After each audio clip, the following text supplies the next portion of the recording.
Memiliki tapi tidak melekat. Saudara-saudara yang dikasihi Tuhan, memiliki tetapi tidak melekat berkaitan dengan hubungan kita dengan segala sesuatu yang Tuhan percayakan kepada kita. Apa yang Tuhan percayakan kepada kita? Banyak sekali.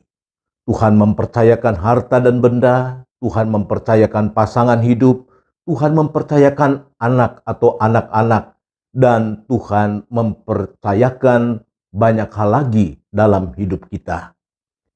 Terhadap itu semua, perenungan kita hendak memberi penekanan bahwa kita boleh memilikinya, tetapi kita tidak boleh melekatkan hidup ini kepadanya. Kita hanya boleh melekatkan diri kepada Tuhan saja. Mengapa kita tidak boleh melekatkan diri dengan semua itu? Sebab itu semua tidak bisa kita bawa pulang apabila saatnya kita dipanggil pulang oleh Bapa Surgawi.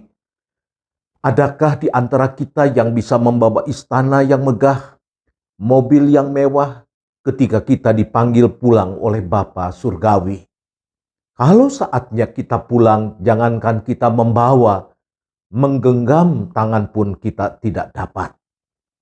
Adakah di antara kita yang dapat membawa pulang pasangan atau anak-anak kita apabila tiba saatnya kita berpulang? Mereka paling bisa mengantar kita sampai tempat pemakaman atau perabuan. Atau sebaliknya, apabila apa yang Tuhan percayakan kepada kita itu, Tuhan hendak mengambilnya kembali, dapatkah kita mempertahankannya? Daud, seorang raja yang besar, yang memiliki kekuasaan, yang mempunyai harta dan benda, yang dengan apa saja yang ia miliki, ia bisa membeli banyak hal dalam kehidupan. Justru mengatakan sebuah pengakuan dalam Mazmur 103 ayat 15. Adapun manusia hari-harinya seperti rumput, seperti bunga di padang, demikianlah ia berbunga. Apabila angin melintasinya, maka tidak ada lagi ia, dan tempatnya tidak mengenalnya lagi. Itulah hidup manusia. Yang Tuhan percayakan tidak boleh menggantikan Tuhan, atau ia menjadi tuan atas hidup kita.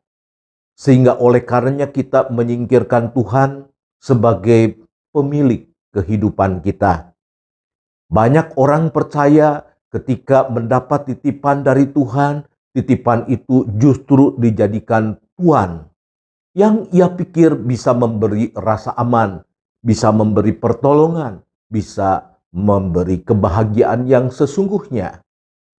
Padahal apa yang Tuhan percayakan kepada kita justru harus dikelola, dipelihara sebagaimana rencana Tuhan melalui hidup kita, bukan seturut dengan keinginan dan kehendak kita. Ketika Tuhan mempercayakan harta benda, kita harus mengelolanya sebagaimana Tuhan menghendakinya. Semakin banyak kita diberi, semakin banyak kita dituntut.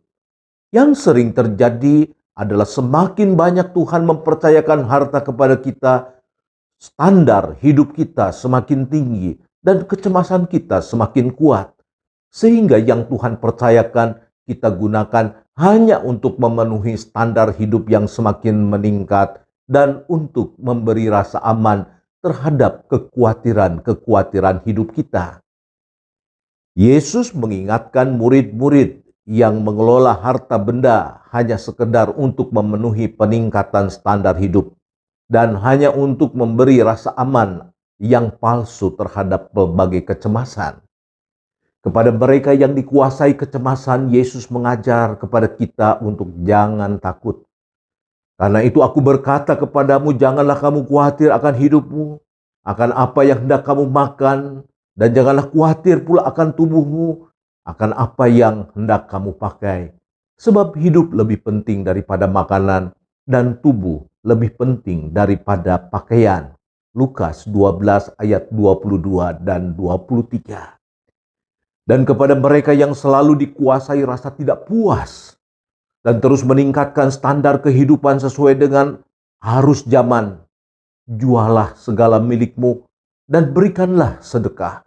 Buatlah bagimu pundi-pundi yang tidak menjadi tua, suatu harta di surga yang tidak akan habis, yang tidak dapat didekati pencuri dan tidak dirusak oleh gengat. Lukas 12 ayat 33. Saudara-saudara yang dikasihi Tuhan, selamat mengelola titipan Tuhan yang Tuhan percayakan kepada kita untuk kemuliaan dan kebesaran nama Tuhan. Kita boleh memiliki, tetapi jangan melekatkan hati kita kepadanya. Tuhan Yesus memberkati.